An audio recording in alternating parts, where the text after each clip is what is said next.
Hey guys, it's your girl Miss G, and you already know what time it is. It's G time. Time to get up, get active, and get it together. We are still talking about stress management and ways to reduce your stress during this difficult time. I'm going to start it by saying you already know my purpose. My purpose is to give advice, encourage change, and empower success.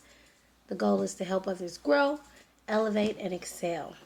I believe that everyday action is required for change, and I also believe that you have the power to create change. So let's get into this.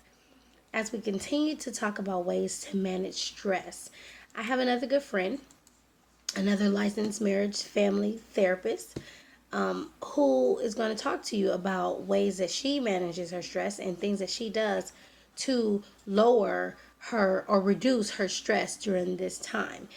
And so I'm going to let you hear from her, and then I'm going to come back and talk about what she said. Okay, so let's get into it. Stress management, how to reduce our stress during this difficult time. Mary Lou, go ahead and tell them how we can do that. Listen. Good morning. I'm a licensed marriage family therapist in California. My self care routine that I like to do is practice gratitude in the morning, making sure to think about what I'm grateful for, at least three things, to start off my day. And then at least maybe at night before bedtime, I like to read and reflect on what I did for the day.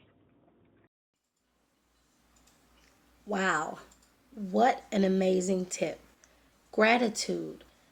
I have talked about having an attitude of gratitude before, but now we get more in depth about how that actually affects your mental health and your stress levels. Having an attitude of gratitude. So let's first talk about what is gratitude. Being showing gratitude and being grateful, right? So being grateful is pleasing to the mind or senses, agreeable, welcoming, refreshing. Having an attitude of gratitude, and I'm here with the American Psychological Association. When they talk about a grateful heart, it's a healthier heart. I'm like, okay, cool. It says thankful outlook could lead to improving outcomes in heart failure, and it is a study that shows that having a grateful heart can also help you have a healthier heart. And that's from the American Psychological Association. I'm like, wow, that is so awesome. I went to therapistaid.com. You know that's one of my sites that I go to for resources. I really love that site. And it talked about gratitude as well.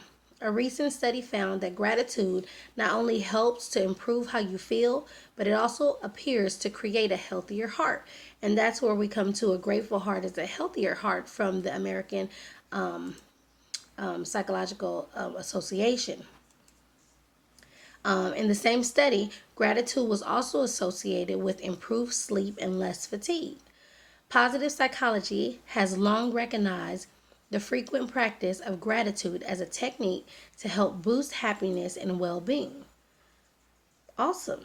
So, I would encourage you to practice ways to show gratitude during this time. Let's have an attitude of gratitude. I'm going to give you some tips on how you can do that. Here are some gratitude exercises. One, journal. If you like writing, practice writing in a journal. Take a few minutes every evening to write down 5 good things about your day. They don't have to be long entries, and they can be very simple. It could be you had a good meal, you talked to a friend, you watched a good show, you felt good watching that show. Write down 5 good things about your day. That's one tip. Another would be writing a letter. Write a letter to someone. Think about someone who has had a major impact on your life, someone who you would like to thank, or someone you want to appreciate for all they've done in your life. Write a letter, and let that gratitude letter give you that appreciation and help reduce that stress level.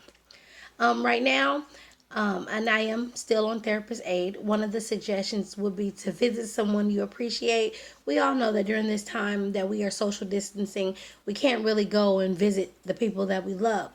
FaceTime them. FaceTime that person. Hey, I'm thinking about you and I just wanted to see your face. I just wanted to see you and I wanted you to see me and I wanted you to know that I love you and appreciate you. FaceTime has been great for me. FaceTime my mom almost every day. Even my grandma, she's learned how to FaceTime. Come on now. Social distancing has made us use some of the tools that we refuse to use. My grandma has FaceTime me. Let's show each other that we love each other during this time by stepping out of our comfort zone and really using that attitude of gratitude and appreciation for one another. Some other things you can do: take a gratitude walk. Use your mask, of course. Be safe. Practice social distancing. Don't be a rebel to what's going on. Do what you're supposed to do so that we can get through this. Go for a walk and make a special effort to appreciate your surroundings. Man, my husband and I, we went on a walk last week, a 2 mile walk, just to let you know, okay? We walked for a whole 2 miles. I was tired.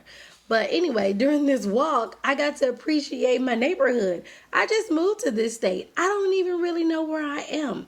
But walking around the block was like, wow, where are we? It's so different from where I'm from. It's so much greener here.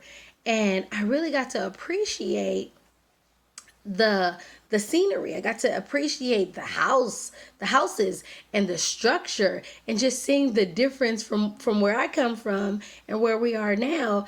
The walk, we probably took our time walking because we were doing more of talking and looking and really just taking the time to enjoy each other's company. That's gratitude, right?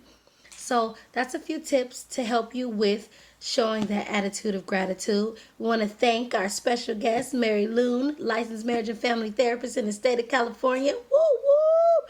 I love you, girl. Thank you for helping us out. And that's G Time. That's what we did today. We're talking about ways to manage our stress, ways to lower that stress during this difficult time. You know what I'm going to say? You have the power to create change. It's G Time. It's time to get up, get active, and get it together. Have a blessed day.